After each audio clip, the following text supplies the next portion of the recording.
तो इसलिए सुजाग भी रहना हर समय, अपने आत्म स्वरूप में भी रहना, आत्म भाव में हर समय, ये बहुत जरूरी है। सुबह उठ के अपने स्वरूप की याद, सोते समय अपने स्वरूप की याद जरूर। और सत्संग, सत्संग करने से आपका मनन होता है, मनन से निध्यासन हो जाता है।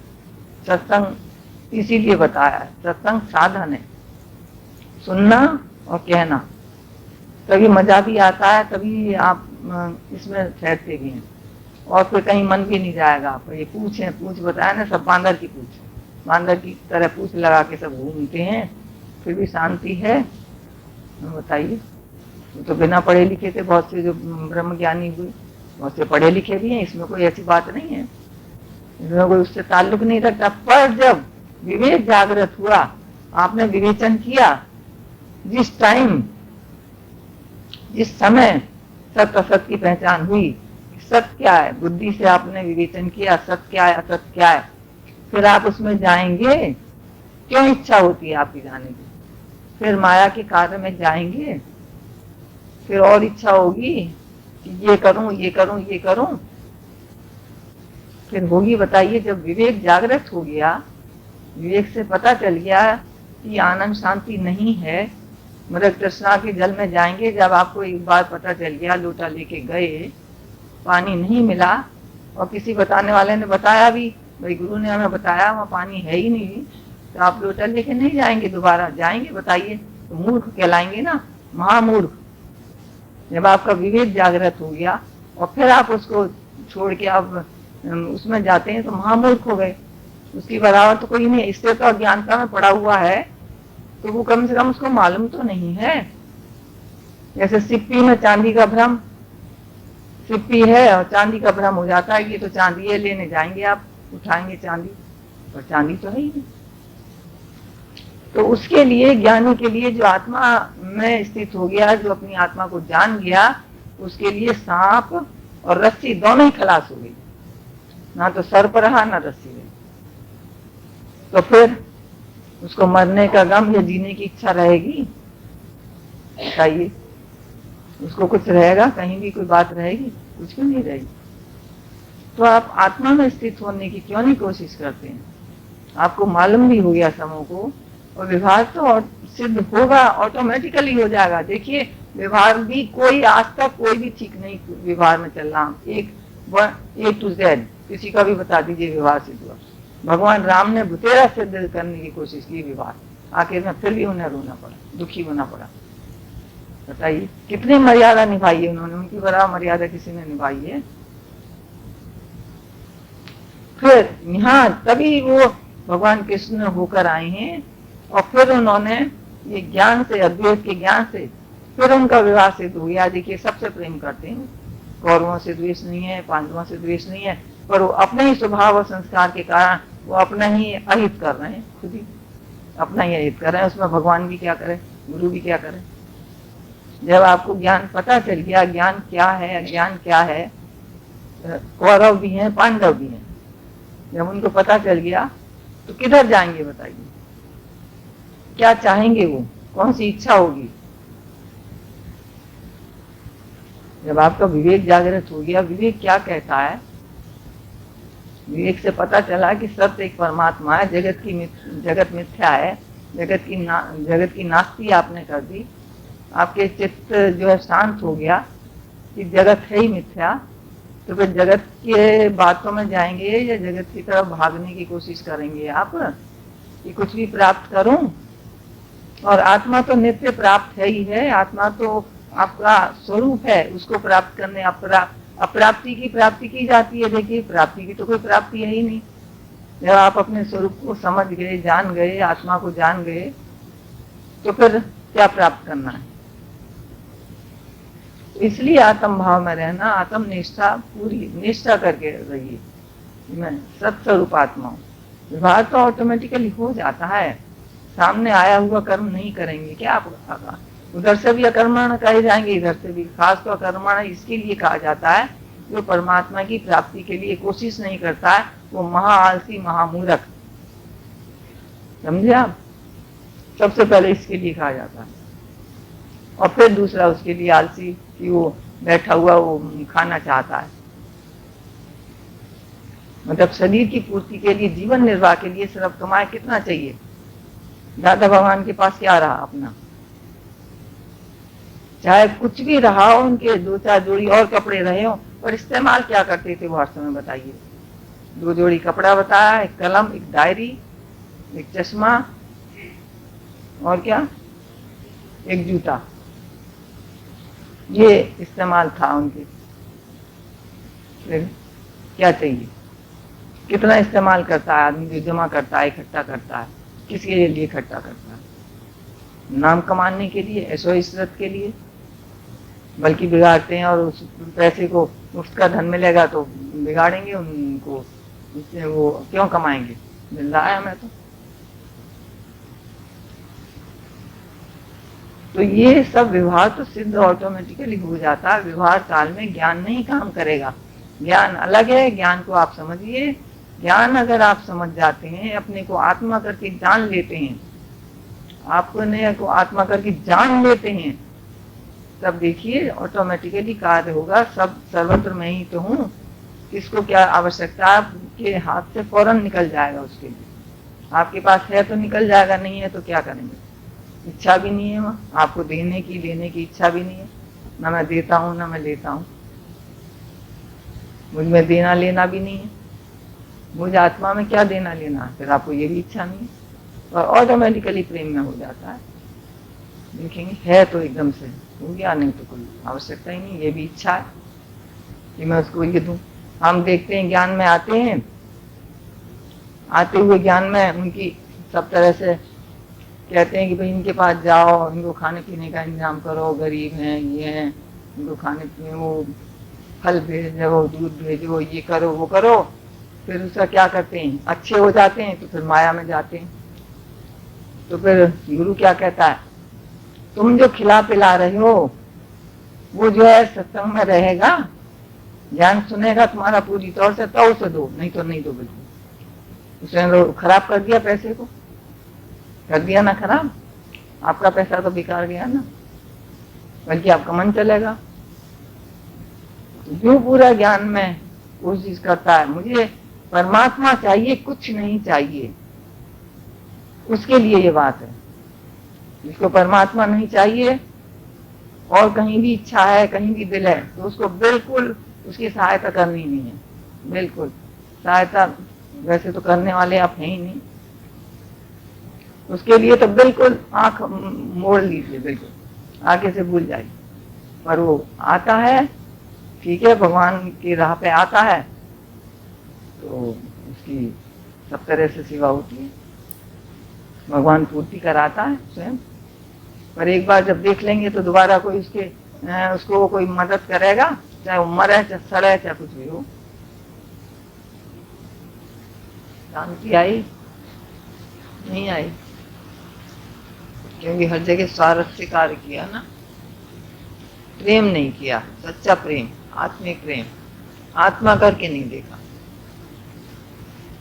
आत्मा करके नहीं जाना, आत्मा करके नहीं देखा। ब्रह्मी ब्रह्म, जब तुम ब्रह्म करके देखोगे, आत्मा की मुरली बजाओगे, तो सब शांत हो जाता है और सर्व से प्रेम हो जाता है। तो प्रेम में कैसे चलोगे? इतना अच्छा व्यवहार होगा, बताइए। प्रेम में जो एक ठीक तरह से व्यवहार होता है वो प्रेम से ही होता है।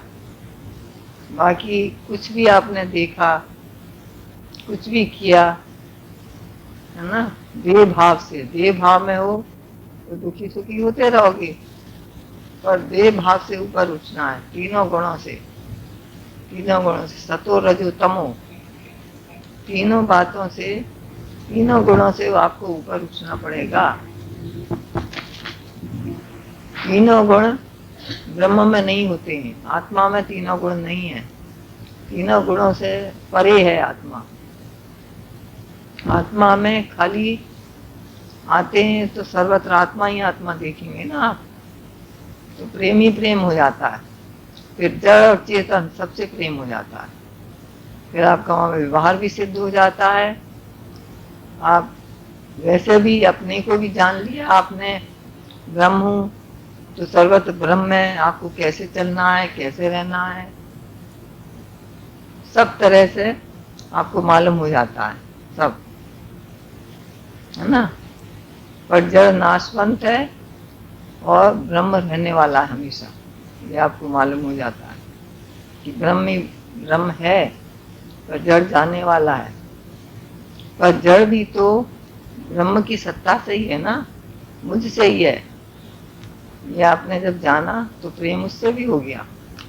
ये नहीं है उससे द्वेष करेंगे, किसी से एक से भी अगर द्वेष है तो बार बार मन में वो आएगा, बार बार मन में ख्याल आएगा।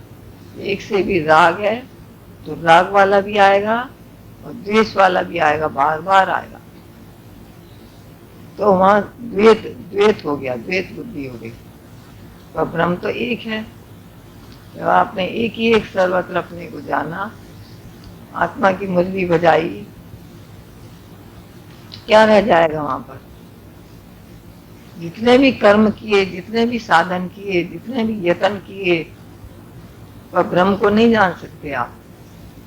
ब्रह्म को जानने के लिए मतलब सामने ब्रह्म ज्ञानी ही चाहिए हमें, जो हमें अपना दीदार कराए, उसके अंदर में जाए।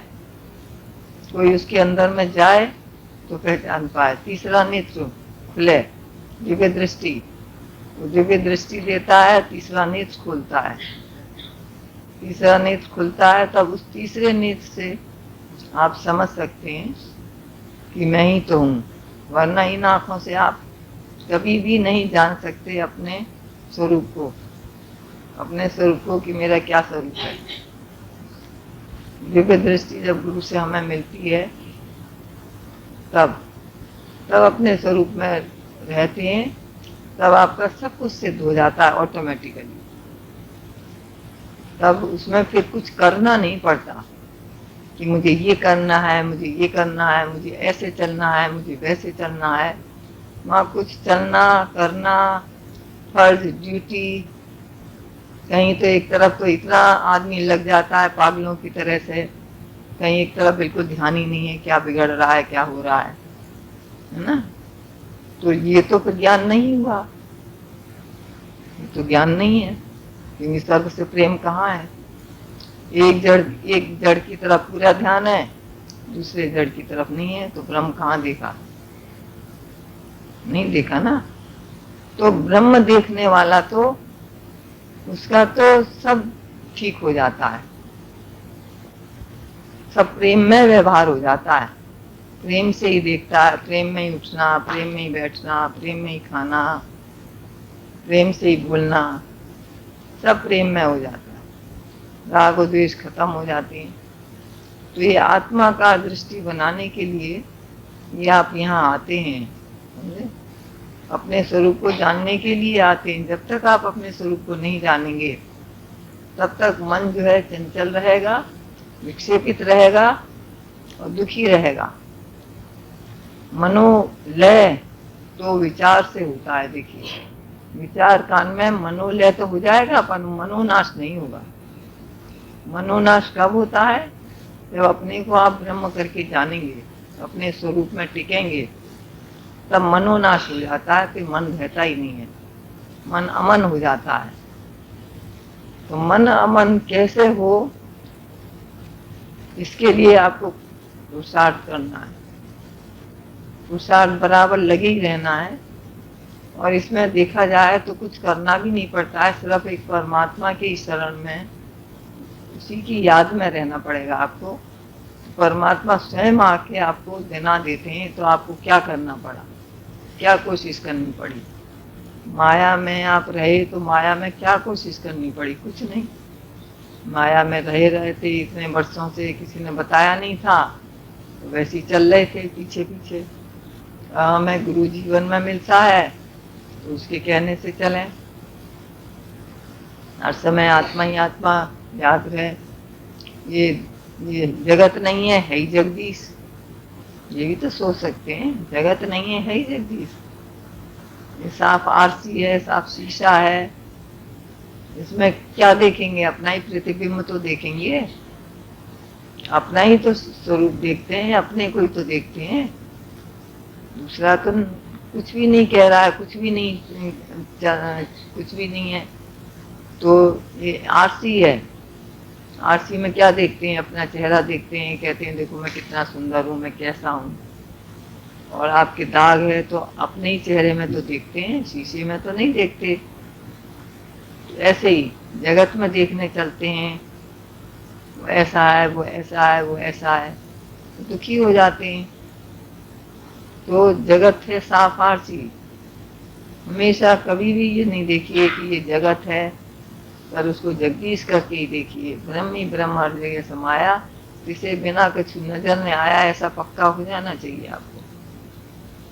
तो इसी बात में रहेंगे तभी ऐसा होगा, नहीं तो दोष दृष्टि कभी भी जाएगी नहीं। हर समय याद आएगा दोष वाला और राग वाला। किससे राग करूं, किससे द्वेष करूं, सर्व मम रूप है ना। और क्या बात है? कोई आपका प्रश्न हो तो बताइए।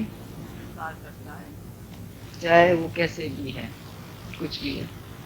तो प्रेम भी चाहिए, ज्ञान भी चाहिए। देखिए, और इसमें पूरा हल किया हुआ है।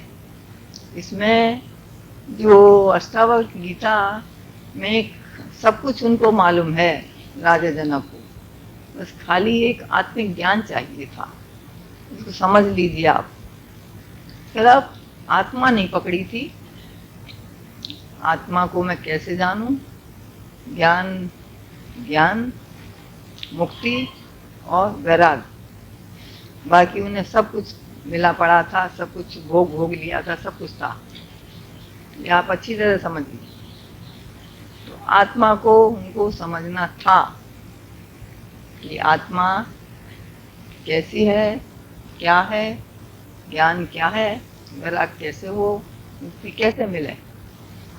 समझे? आप आत्मा आत्मा पकड़ के बैठ जाएंगे, मैं आत्मा हूँ, बस मैं कुछ नहीं करता हूँ, फिर आपका मन नहीं चलेगा, आत्मा को नहीं समझ पाएंगे आप। ये समझ लीजिए, आत्मा को कैसे समझ पाएंगे। उद्धव जी बहुत ज्ञान लेकर आए। उद्धव जी ने कहा कि मैं तो ज्ञानी हूँ, तो भगवान को उनको जो है गोपियों के साथ भेजना पड़ा, गोपियों के पास, जाओ प्रेम सीख कर आओ, बहुत अहंकार हो गया मैं ज्ञानी। तो एक शरीर से मनुष्य आत्मा बन के बैठ जाता है, तब उसमें ये सब बातें आती हैं। तब दोष भी देखेगा, ये भी देखेगा, वो भी देखेगा, तरह तरह की बातें आएंगी। समझे? इसको पूरा ठीक ठीक समझो। जब तक आप सेवा नहीं कर लेंगे पूरी पूरी, जब तक आपके आगे आए हुआ कर्म ठीक ठीक नहीं कर देंगे, आत्मा भी समझते चलिए, और आगे आया हुआ कर्म भी। देखिए गीता में क्या कह रहे हैं भगवान, ये अष्टावक्र तो पूरे सब कुछ जैसे करके खत्म हो चुकी थी उनकी सारी, पर एक खाली अपने स्वरूप को नहीं जाना था। तो वो सारी आत्मा की बात बता रहे हैं। तू आत्मा है, तेरे में विकार आया कहाँ से? तू निर्विकारी है, तू निर्वासनिक है। तू निर्वासनिक है, तेरे में वासना है ही नहीं। पूरा ऐसे बता रहे हैं वो। हालांकि आत्मा को फौरन समझ गए वो आत्मा क्या है, और वो वासना क्या है, निर्वासनिक क्या है। तो वो पूरा पूरा समझा रहे हैं। देखो आत्मा में न वासना है, न इच्छा है, न कुछ है, पूरा पूरा निर्वासनिक है। तो जब आत्मा को आपने जाना तब निर्वासनिक हो गए। तो उसके लिए साथ में शुद्धि भी तो चाहिए। खाली जो तप करते हैं, अपने को आत्मा करके जान लेते हैं, और प्रेम तो है नहीं उनके अंदर में कि हमें कैसे रहना है, कैसे, मतलब प्रेम तो समझे ही नहीं। सब साथ में है तो कैसे सहयोग से, कैसे साथ में चलना है, कैसे उठना है, या हम साथ में जाते हैं कैसे, एक उसमें एक कोई इधर जा रहा है, कोई उधर जा रहा है, कोई अपने मूड में है, कोई उसके मूड में है, ऐसे नहीं होता है। जब एक तरह के आदमी होते हैं, जब संगत, साधु संगत में होते हैं, तब चाहिए एक जगह बैठना, एक जगह बातचीत करना और ठीक ठीक समझना। खाली ज्ञान के लिए अहंकारी हो के हम आत्म अभ्यास कर रहे हैं, अलग चलेंगे तो उसको भी ज्ञान नहीं लगेगा। ये पूरा समझने का ज्ञान है। खाली आपने और तो कुछ गीता तो जो भगवान कृष्ण ने अर्जुन को बताई है वो तो समझी नहीं, और ऊपर चले गए वहां से अक्र मुनि की बात सुनने के लिए। सब अक्र मुनि कहते हैं तू आत्मा है, तू ब्रह्म है, तू निर्वासनिक है। बस कैसे होगा? नहीं हो पाएगा। कैसे समझ पाएगा? आत्मा को नहीं जान पाएगा। पूरा पूरा ठीक सारे चारों तरफ से, पर कैसे? कर्म भी है, ये भी है, वो भी है, बच्चे भी हैं, पति भी है, पत्नी भी है, सब हैं। और फिर आत्मा भी जाननी है, अपने स्वरूप को भी जानना है। अगर यही होता तो भगवान ने ये गृहस्थ रचा ही क्यों? फिर ये बात भी तो आती है ना। तो उन्होंने तो पूरा पूरा कर्तव्य कर्म निभा लिया था, आत्मा को ही नहीं जाना था क्या सच है क्या असत है। देखिए सत असत की बात, तो सत असत दोनों को जानना है। असत क्या है, सत्य क्या है, फिर बात आती है सत्य क्या है, असत क्या है। तब तक आप असत्य में पड़े रहेंगे। सत्य को जानो, सत्य को पकड़ो, और असत्य तो अपने आप ही छूट जाएगा। वहां तुम निर्वासनिक ऑटोमेटिकली हो जाओगे। जब तुमने सत्य को पकड़ लिया, सत्य को जान लिया कि मैं आत्मा हूं, तब निर्वासनिक हो गए। नहीं तो आपका मन जो है लिखा रहेगा, कहीं ना कहीं मन अटक जाएगा, कभी ना कभी आपका मन चलेगा, आपका मन जो है कचोटेगा। तो इसलिए गुरु जो है अपने पास रखता भी है, देखता भी है तुम्हारे सब हलत चलत को, सब बातों को, कि तुम ज्ञान को समझ सकते हो। ज्ञान को कैसे समझा जाता है? पूरा पूर्ण सेवा भाव है, और सब बातें हैं तुम्हारे अंदर में। तो है ही नहीं खाली आत्मा आत्मा, बस मैं आत्मा जानू, आत्मा को पकड़ू। तो ऑलराउंडर समझिए इसको। 5 विषय जिसके समान तल, ये भी तो बात आती है। तो 5 विषय आपके इसके समान आपने तजिए। अभी है, मन तो चलता है, मन में तो हलचल है, मन पूरा नहीं है, मन ने तो पीछा छोड़ा नहीं है। तो कैसे इसके समान 5 विषयों को तज पाएंगे आप? नहीं तज पाएंगे ना, नहीं छूट पाएंगे। तो निर्वासनिक कब है? जब तुम आत्मा हो, जब तुमने अपने को आत्मा करके जाना। आत्मा ही एक निर्वासनिक है। आत्मा में न त्याग है, न ग्रहण है, आत्मा में मन भी नहीं,